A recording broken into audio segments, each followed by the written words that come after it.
The key thing about our energy storage and release loads that people miss is it has to be a fast movement. Tendons are viscoelastic. So if I stretch a spring, I store energy in it, yeah? Put my hands up here so you can see it, okay? And I will recover that energy when I let that spring go. If I stretch a tendon slowly, what happens is it just gets longer.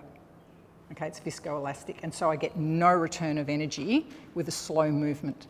So to use my tendon as a spring, I have to do it quickly. And so if you are not loading tendons in a fast way, you are actually not using it as an energy storage and release tendon. And this is where our poor clinical decisions come in. People say, oh, we can't use heavy slow resistance training or slow weights. The answer is you can use them till the cows come home because it's not high tendon load. 100 kilos on the end of your leg press or leg extension, you wouldn't be able to do that, but is not heavy load for a tendon. This is heavy load. The spring-like behaviour is heavy, and that has to be fast.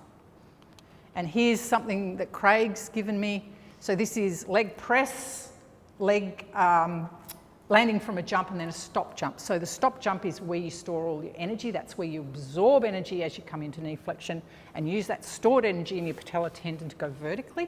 So that's our biggest load on our patellar tendon. The red is body weight loads and the blue is rate of loading. So can you see that your body weight loads don't change very much across those three radically different exercises? And yet it's the rate of loading that changes. And the rate of loading changes because we have to have a high rate of loading to store the energy to be able to do a stop jump, yeah?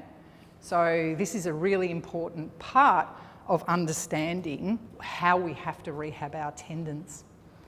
And this is courtesy of Kevin Lieberthal, and he's been messing about with some force platforms, and we're so interested in, you know, what rate of loading do we have to go to get some sort of tendon loading, and it's pretty clear that we have to be above 2.5 hertz to get tendon loading. So the bottom is, sorry, I can't do that. The bottom is where the tendon is acting like a spring, and that's 2.5 hertz.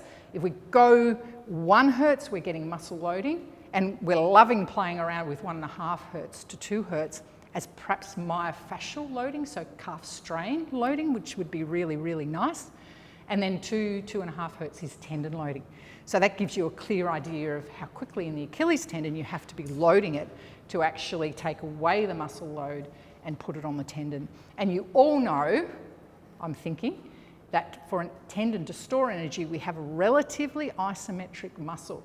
So in the top thing, what's happening is the muscle's still contracting and relaxing. That's why we don't have a pure curve. In the bottom one, we have an isometric muscle contraction, and our tendon spring is working off the bottom. And so that's part of what we need to rehab, to have the ability to have a sustained isometric contraction in our muscle and the endurance to do that so that we can drop a good spring off the bottom of it.